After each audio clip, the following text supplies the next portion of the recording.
most of the time, if you're going to use a two-handed knife and you're going to flush a beaver, you're going to start up at the head here with that two-handed knife, and usually you're going to use the sharp edge up at the top until you get down to about here, and then there'll be enough flushings that piled up. Usually you can flip your two-handed knife and use the dull edge and push it the rest of the way. But with this ulu, or if you're going to use, you could do the same thing with a real nice knife that, you'd have a thin blade, sharpen it the same way. But the trick is to just start in the middle with an ulu. I put it right on the beam, just like this. And ideally you get a flat beam, not a beam that has a little curve to it, because your knife is flat. It's not like a two-handed knife. So you start in the middle and you just spin it like a clock. You just start right in that back skin there. Just get it going just like that. Do one swipe all the way down, and then just spin it a little bit. And just keep it going. This one's still a little bit frozen in the middle. We just took these out of the freezer a couple days ago. But all you're going to do is just start in the middle and work to that belly, right to the outer edge. And just keep spinning it like a clock. Once you do most of that, then you can go ahead and put your leg holes on the end of the beam. Sometimes it's easier to do them with a knife, or sometimes it is with an ulu, depending on how much practice you got with it. But it's very easy to flush these beavers with an ulu.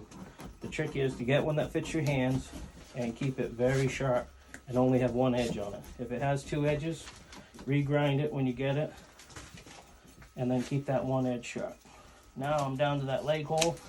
So you take that leg hole, if you got a beam that's small enough that you like this one, you can put it right on there, and you can clean up that leg hole and do the same thing.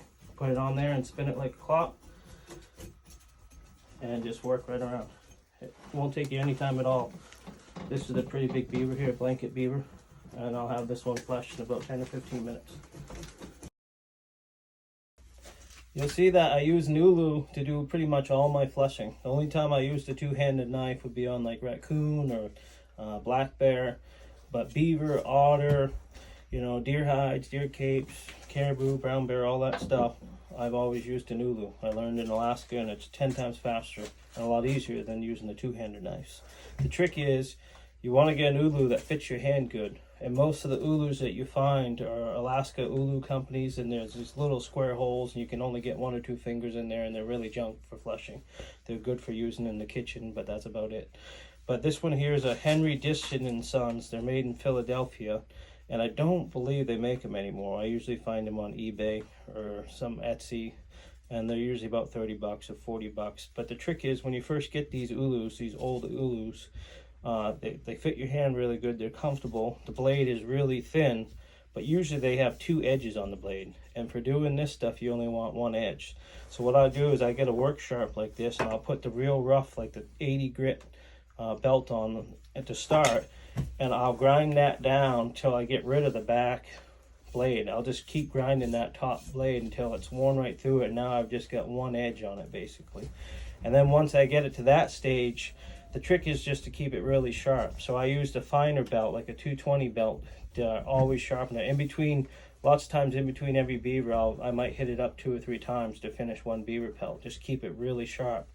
But the key is you need to sharpen it, this top edge, which you're going like this with, but then you need to, when you finish sharpening it, you need to take a swipe on the bottom of the blade. And what that's going to do is it's going to roll your edge up. So when you're going with the ulu, it doesn't have a tendency to dig into the hide and cut, because of the way you sharpened it, it rolled the burr up. If you were to just sharpen the top edge, and you rolled that burr down, every time you took a swipe of that ulu, it would want to cut through your hide.